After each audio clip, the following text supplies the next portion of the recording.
Welcome back to another Parker's Theorem. Wow, my hair looks... This is why I don't have my camera zoomed in very much normally.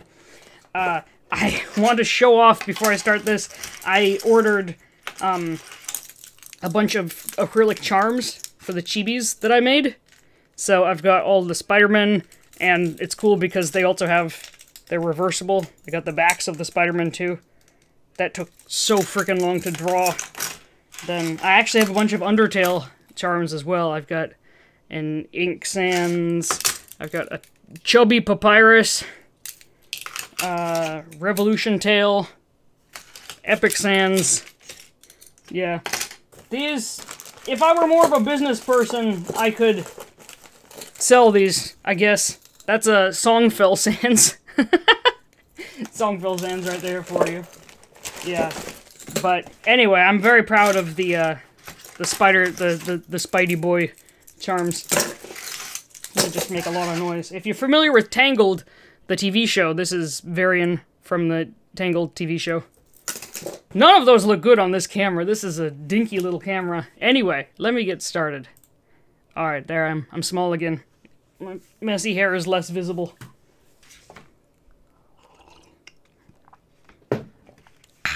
Anyway, Parker's Theorem by Windatyourback, Chapter 4, But It Cannot Be. Knowledge is a devil in the form of a familiar stranger. If it wasn't for the fact that Peter had been struck paralyzed with shock at the stranger's falsely innocuous question, he would have leapt down to grab Peter 3 and fled before she could get another inch in. Questions burned in his mind, flying through at a non-stop pace. Who is this person? How does she know he's not from this universe? Who does she work for? Is she even from this universe?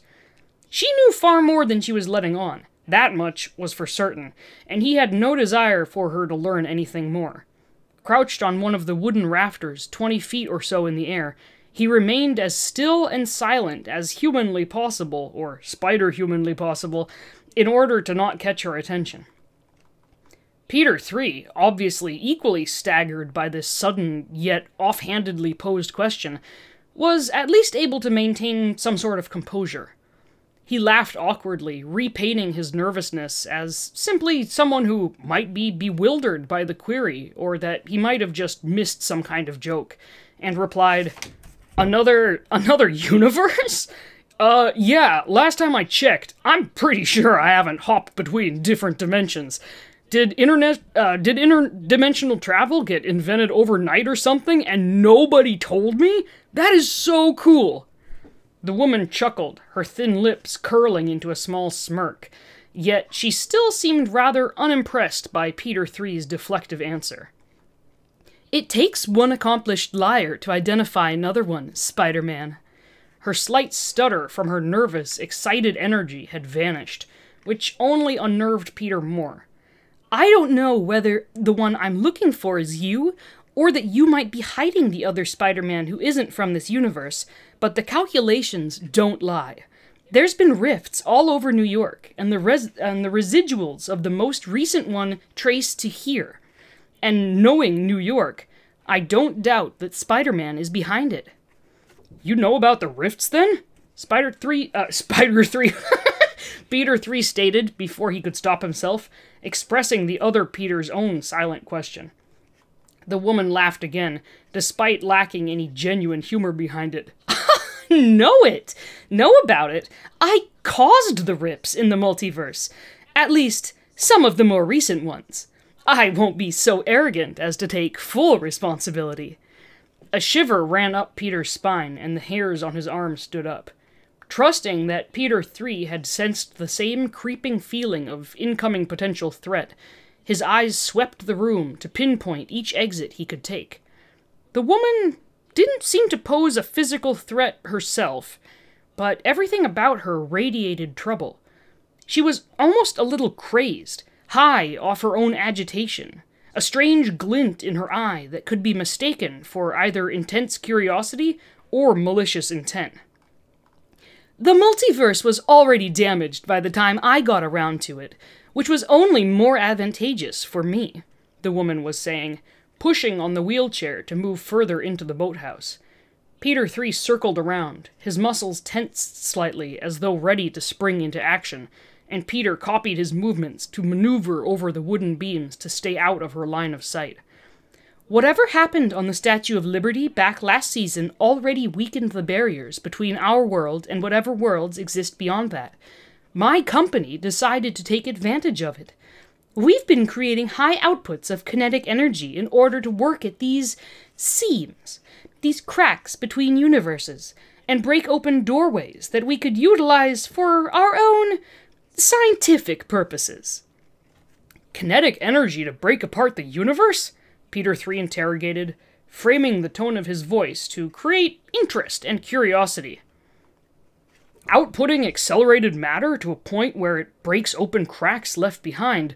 So what are you using? If we're talking kinetic energy, then a collider? Like the Hadron Collider? I prefer the term super collider. Makes it sound much more fun, doesn't it? If you circulate protons in opposing directions at the speed of light into one of the cracks between dimensions that you left behind, the constant rate of particle beams breaks the seam apart to a point where it opens up. The more constant it is, the longer it remains open, but that just makes it more dangerous. And you made all the rest spring up all over New York? Peter 3 replied. So you're the source of it all. Aren't you listening? The Statue of Liberty was the origin of the breaks between reality. But our research... She paused, her face contorted momentarily into one of frustration, as though reflecting on a distasteful memory. Our testing didn't go quite to plan, and the tears have been slowly opening and sealing every now and then because of what happened. Glad to know the multiverse tearing apart isn't totally my fault this time, then, Peter 3 joked, somewhat lamely. Though I'm sure good old Jonah will find a way to pin it on me. Oh, you could still very well be a reason, the woman replied. She had come to a full stop now, facing in the direction where Peter was hiding above, but her gaze was peering intently at Peter 3. Having two Spider-Men existing in one universe could still cause potential problems. Matter displacement, failure in spatial recognition. We could be talking about complete dimensional collapse. Just your usual consequences of messing around with quantum realities, then, Peter 3 replied casually. Not sure why you're telling me all this, though. The woman shrugged innocuously. Oh, you know, you'd probably figure it out eventually. Our collider tests aren't exactly top secret. And I feel it's best to get future co-workers up to speed as quickly as possible. That's funny. I don't seem to recall signing any contract. Did you want me to send in my resume? I don't have a physics degree, but does experience in direct criminal justice help? The stranger didn't even crack a smile. I told you already that someone or something in this room is burning off residual cosmic primordial radiation, and I'm guessing it's one of the two Spider-Men who's been swinging around the city all afternoon. And since you're the only Spider-Man I can see right now, you'll have to do. It's nothing to worry about, of course. The woman turned back around, slowly pushing her wheelchair towards the double doors that led back outside.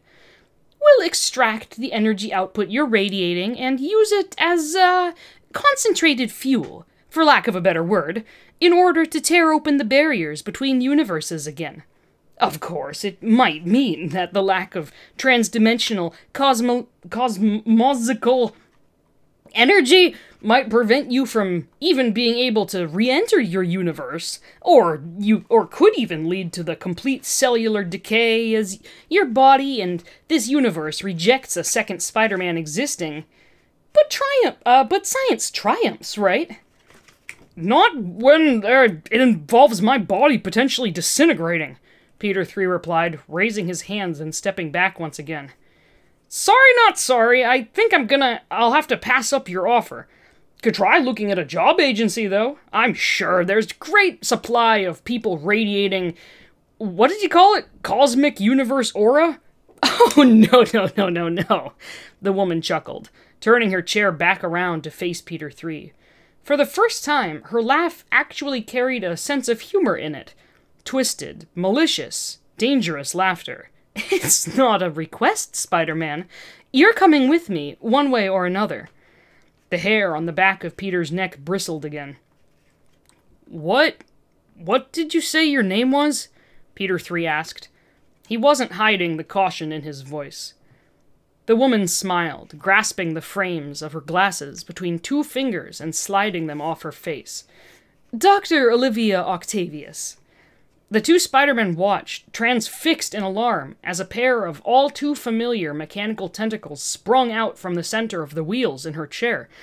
Grayish-black, with hints of glowing pale green, the tentacle-like arms were tensile, yet much more flexible than Otto Octavius's own creation.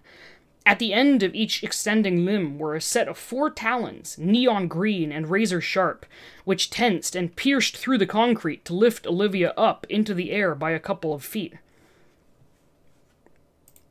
Whoops! Hold up. I have a picture for this. Ta-da! There we go. Ta-da! Alright. But she was not done yet. The leg rest of her chair slotted inward into the backrest, leaving her paralyzed legs dangling midair, but supported by the mechanical arms that continued to allow her rise 4, 5, 6 feet above. As she carefully stretched her arms behind her to pin up the nest of brown knotted hair, more tentacles began to sprout from the backrest of her chair that seemed to be connected to a harness on her back. They curled and twisted around, the viridescent claws flexing menacingly. Realization pierced Peter through the brain as though he'd been struck by a bolt of lightning. This was bad. She didn't just have 4 mechanical arms. She had 6. Fancy suit, Peter 3 quipped. He was no longer backing away, but now bent his knees and put an arm forward to touch the ground, imitating an arachnid-like combat pose. 3 stars for the cool glowing claws, -2 for the extra limbs. Kinda cheating. Octopi have 8 limbs, Olivia answered coolly, putting her glasses back on that had since transformed into black-rimmed goggles tinted pea green. And so do I. 8 working limbs. The plural is actually octopuses! Peter 3 yelled, and he leapt into action. It is, because it's Greek, not Latin. Springing into the air, he shot a web onto one of the clawed tentacles that attempted to strike him and pulled on the webbing, causing Olivia to stagger and momentarily lose her footing. Peter 3 landed and clung onto the wall directly above her head, just managing to swerve out of the way as a pair of tentacles punctured the wall beside him. Peter 3 combated the onslaught of arms that attempted to swipe, pierce, and strike him with well-aimed punches and defensive maneuvers, acting on a mix of instinct and matched skill. Peter was still crouched in the rafters above, torn between assisting and wanting to hide his identity at all costs. He was, after all, missing his Spider-Man mask. His suit was underneath his clothes, but he had left his mask at the bottom of his rucksack. Peter's gaze shot towards the corner of the warehouse, near where the radio was still playing tinny music, drowned out by the sounds of combat several feet away. Peter could see his rucksack laying abandoned beside the radio, and, frustratingly, just out of reach. Cursing under his breath, Peter quickly weaved around the rafters, stooping under the wooden and iron pillars as he attempted to get close towards his bag. His eyes stayed transfixed onto the fight below, nerves pulsing with near-hysterical-inducing levels of anxiety as Peter 3 continued to weave around the tentacles, attempting to claw him. If Peter could just get to a good spot directly above his bag without being spotted, he could web his backpack, slip on his mask. The concrete ground crunched and shattered as a limb curled around Peter 3's neck and slammed him into the ground. Another one seized his ankle, yanking him from the other arm's grip and hurling him against the wall on the opposite end of the warehouse. Peter 3 crashed against the partition, slumping weakly to his knees for a moment, but swiftly leapt up and clung to the wall he had just collapsed into. Another mechanical limb shot out, and Peter 3 dodged just in time for the claws to sink inches away from his ear, but another arm seized his neck and pinned him against the wall. Peter 3 squirmed and kicked, scrabbling at the limb that throttled him, whilst Olivia moved towards him with a wild smirk. It was now or never. Peter hopped over one last wooden beam and outstretched his arm. "Don't think I didn't notice your friend, Spider-Man," Olivia cackled. The 2 remaining arms shot out and bolted towards Peter, who spun around and was hit point-blank in the gut with a dull impact. "No!" Peter 3 bellowed, kicking his legs more furiously than ever. Peter retched out a spit of saliva from the impact to his stomach and tumbled from the rafters, flailing in a panic. Peter was barely able to catch himself, with a few fingers on the wooden beam, dangling from one arm and kicking the air in a helpless struggle to clamber back up. It was an extremely wretched situation. Peter knew he couldn't fight, he couldn't swing, he wouldn't dare risk outing his identity. Villains had known who he was before. There was no way he'd risk it again, not for anything. "Oh, don't want him to play with us, Spider-Man," Olivia teased. One of the arms snaked upwards and attempted to curl around Peter's ankle, but he furiously kicked and beat the clawed arm away from his foot. Olivia's grinning expression twisted into annoyance, which spared Peter 3 the opportunity to leap off the wall in a blur of red and blue, one mechanical tentacle still curled around his throat, but wrapping his own arms around the limb. The force yanked on Olivia's arm, and sparks shot out at the socket of the tentacle on her back, singeing the frayed tips of her knotted hair. Olivia's attempts to seize the younger Peter were forgotten as she whipped around to negate the damage, but Peter 3's strength was too much. More yellow sparks sputtered and spat from her back, and seconds later, the limb was ripped away in a condensed blast of electricity. "Hope you got proprietary insurance on that," Peter 3 yelled, tossing the torn limb away and leaping back upward into the air. With a web shot out above his head, he swung towards Olivia, feet first. Peter 3 rolled mid-air to dodge an arm flailing towards him, and hurled a punch at her head, then another, and another, then shot out a string of webs that connected to her chest, slamming the force of his body weight into her. Olivia stumbled, and Peter 3 swung back around, ready for another round. Olivia was ready this time, bellowing a dangerous roar and thrusting a clawed arm toward her target. The claws clipped Peter 3 in the shoulder, and he jerked midair, clutching his bleeding wound. Another arm lurched directly upward, twisting around. The arm buckled and curled back downward limply as Peter leapt from the rafters and threw his whole body onto it, curling in on himself and spinning until he and the arm smashed into the concrete below.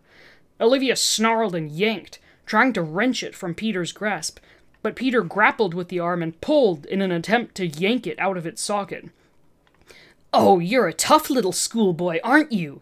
Olivia growled, leering towards Peter, but twisted her gaze around as Peter 3 charged. Her two remaining mechanical arms whipped around to meet him.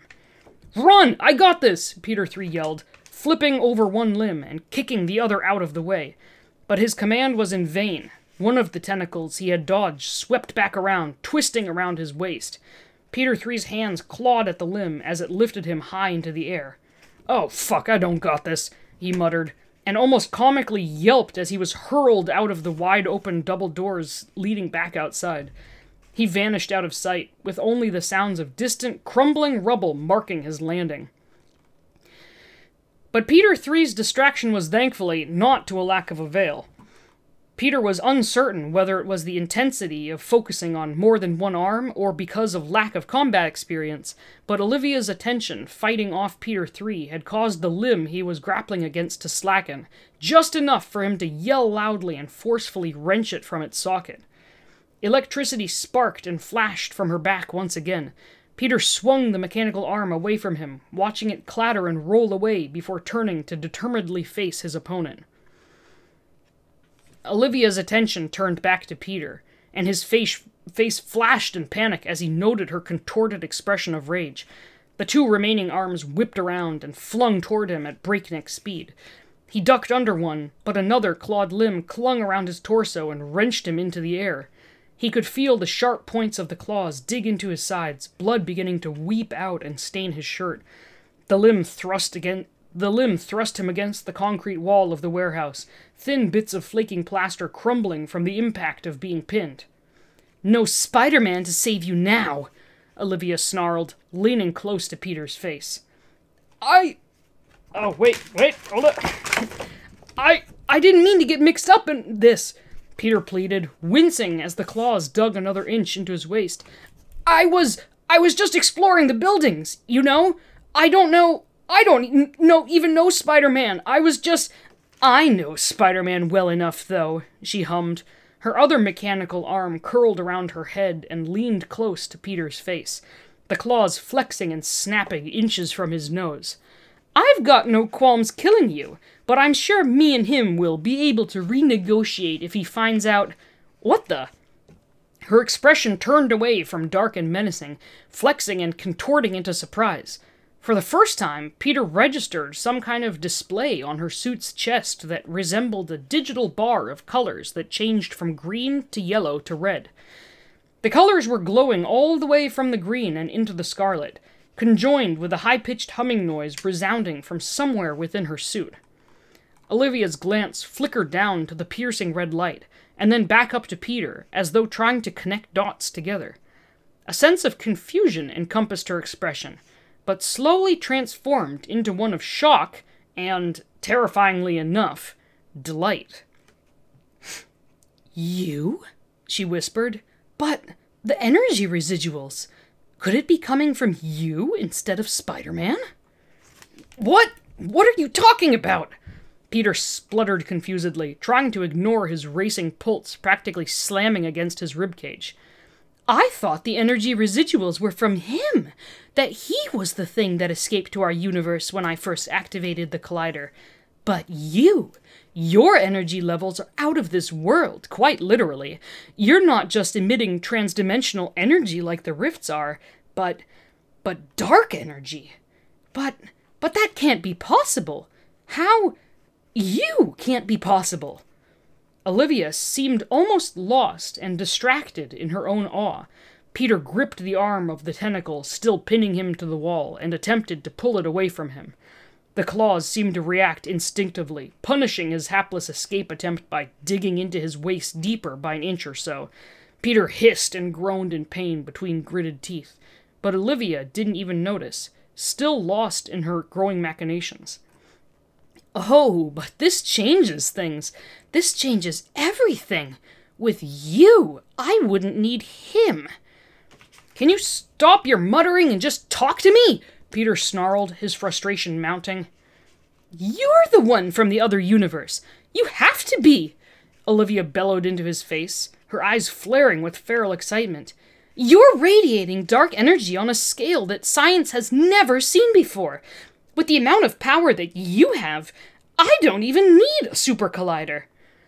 Peter's mouth opened in horror at this bombshell, shock rendering through his mind and veins, but he was not spared the chance to press for more answers. Swinging, apparently from out of nowhere, Peter threw the entirety of his body weight right into Olivia's face. The claws still pierced into Peter, were ripped away from his flesh, and he dropped to the ground, back sliding against the wall, and slumped into a sitting position, whilst tightly clenching where the claws had gouged into his waist. I already told you to leave him alone! Peter 3 roared, leaping up at Olivia and striking her once, twice, 3 times, successively across the jaw. One of her mechanical arms whipped around, almost slamming into him, but Peter 3's webs adhered onto the limb. He landed onto the wall by 2 feet, ricocheted off, and wrenched with the full force of both arms to rip a third arm from its socket. More sparks and electricity buzzed in the air, and they did not stop spitting from Olivia's back. Insect! Olivia roared, spit flying from her mouth. With only one mechanical limb left, apart from the 2 supporting her body, the tentacle lashed around Peter 3's head, but he was ready. Seizing one of the broken mechanical tentacles left tossed onto the ground, he swung it like a bludgeoning weapon, and the 2 arms clashed against each other in a shower of metal.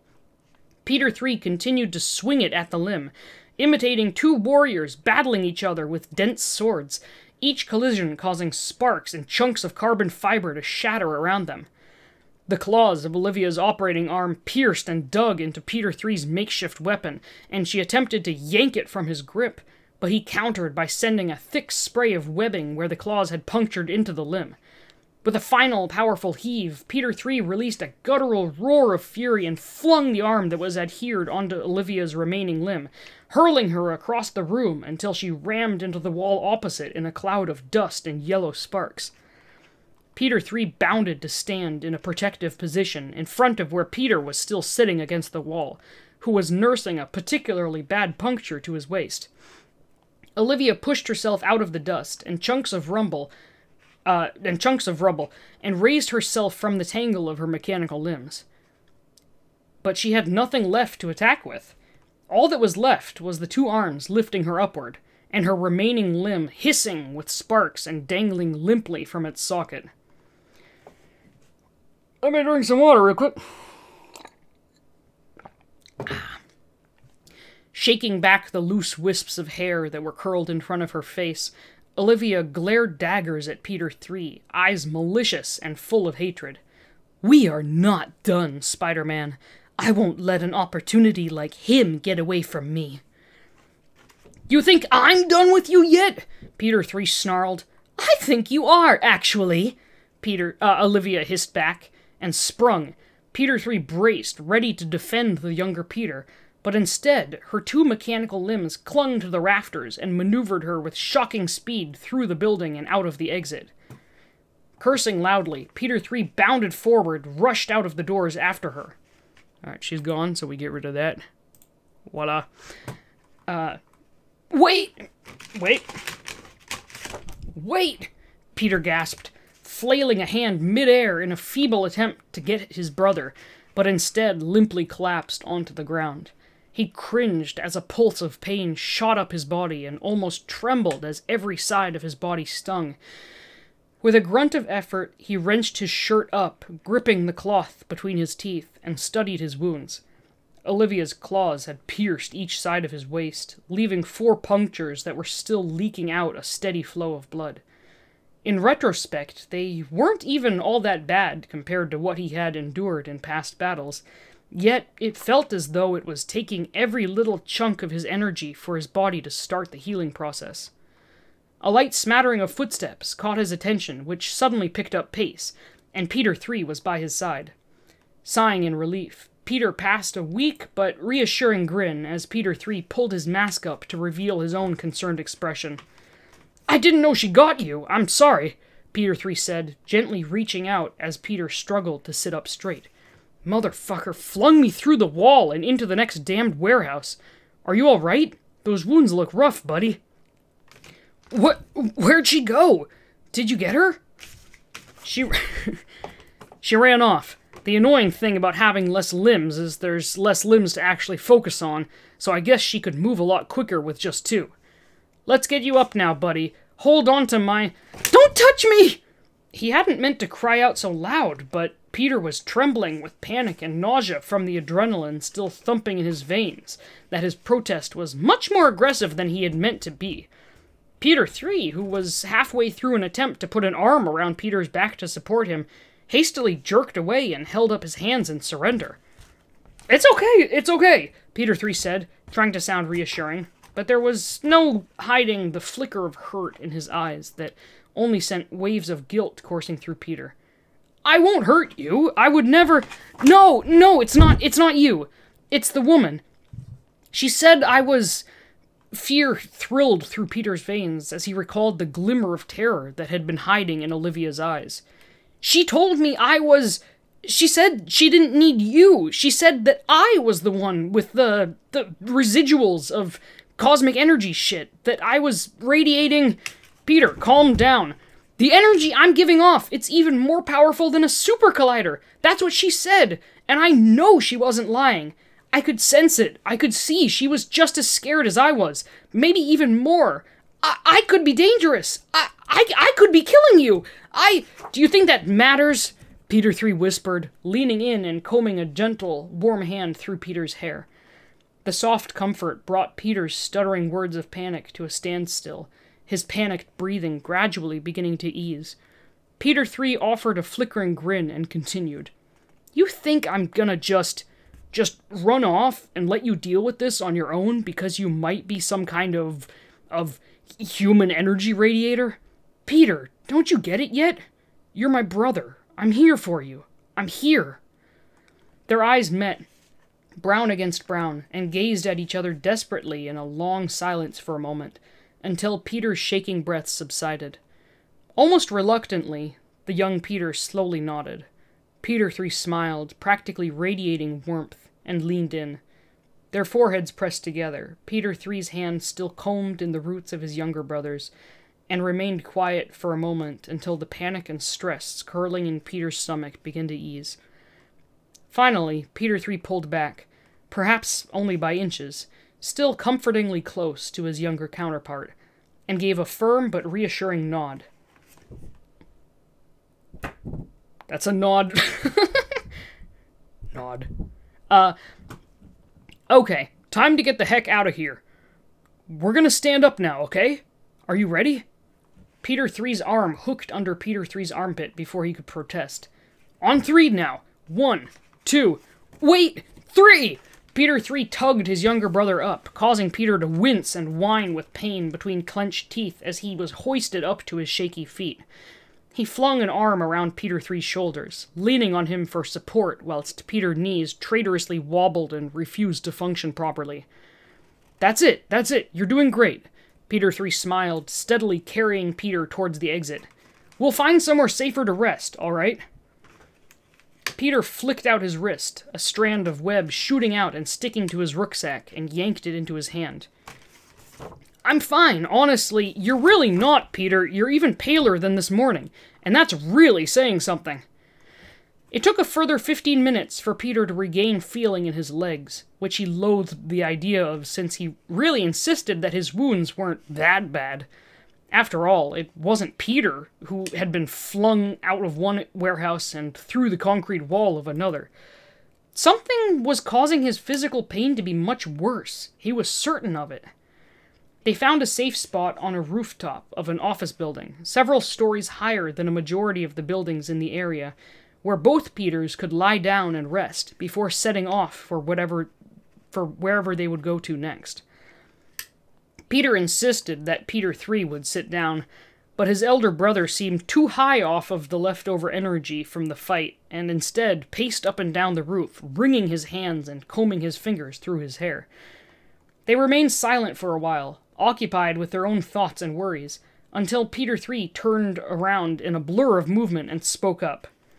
So, the source of all these breaks in the multiverses, they're what's left from the Battle of the Statue of Liberty and this freak accident that happened in her collider test, Peter 3 stated loudly, still pacing up and down. Magic and science. Obviously, we can't just go banging on Octavius's front door and asking if she could stop. Shit, we haven't even covered that there's another Octavius. From your world, I guess. He pulled 2 hands through his hair, blowing air from his cheeks and looking at Peter. You know, when we were talking about, crazy villains and stuff we fought, I thought, I wish I could do really cool alien-y shit like you and Peter 2 did. But now I'm doing it. It's really stressful. Be careful what you wish for, I guess, Peter grumbled, flopping one arm over his eyes tiredly. It was fun until about an hour ago. So, if we're crossing Octavius off the list for now, I guess our next move will be checking out the statue. Maybe we can try a different approach. Get, an energy reader or something. An electromagnetic field reader. And try and find the source of it all. After that, Peter 3 stopped and sighed, drooping his head against his chest. I don't know. Contain it? Isolate it? Call up your wizard pal to sort it out. I think actually fixing tears in the multiverse is a bit out of my tool set. Hearing no response from Peter, Peter 3 glanced over towards his friend. Peter was still lying prone on the ground, face devoid of any color and still trembling a little in his hands. Peter 3 grimaced and resumed his pacing. Pete, buddy, I can tell you're still worrying about what she said. It's okay. It's not okay! Peter exclaimed loudly. It's not! I've just been told that I'm discharging enough stupid cosmic energy to surpass a particle collider, and I might be the reason the multiverse is collapsing on itself. And I told you to just let it go, dude. You're not taking me seriously! Peter 3 stopped his pacing and exhaled. Almost on instinct, Peter curled up a little and averted his eyes guiltily. But Peter 3 was squatting in front of him within an instant, with a soft, comforting smile. No, don't. I'm sorry. You're worried, and I should listen. I'm sorry. I just don't completely trust what she's saying. But tell me what she told you. If it's about that universal energy stuff, it's probably important. You said that it wasn't me she wanted anymore? Yeah. She was genuine, I know it, Peter insisted. I could tell. She was shocked, and frightened, too. She told me she didn't need you, or the super collider. Not when I was giving off even more electromagnetic energy stuff. And dark energy. Or dark something. Just something as equally bad news. What did you say? Peter's sentence fell flat as a course of terror fluttered in his heart at the tone of Peter 3's voice. His expression had fallen into one of deep concern, and the same kind of anxious fright that Olivia had been suppressing in her eyes. Dark energy, Peter repeated, a spike of anxiety crawling up his chest. What is that? I thought maybe it was some kind of, I don't know, cosmos thing, but maybe it is. I don't know, Peter 3 whispered, his gaze falling to the floor.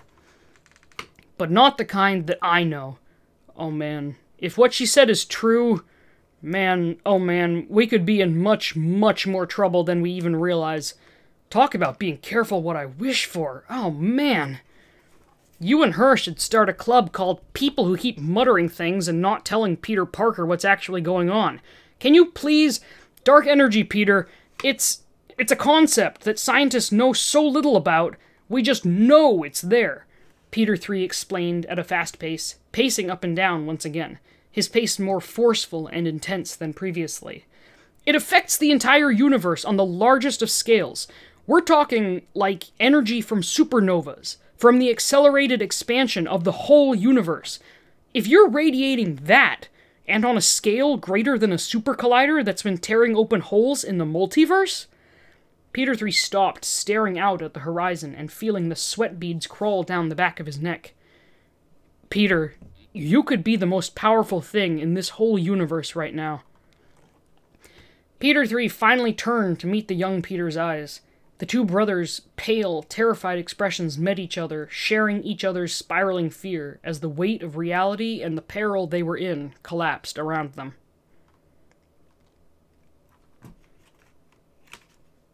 I think that's a good enough place to call it for this one. These are long chapters. I don't want to read another chapter. I want to drink water. That's what I want to do. Haha. Alright, until next time.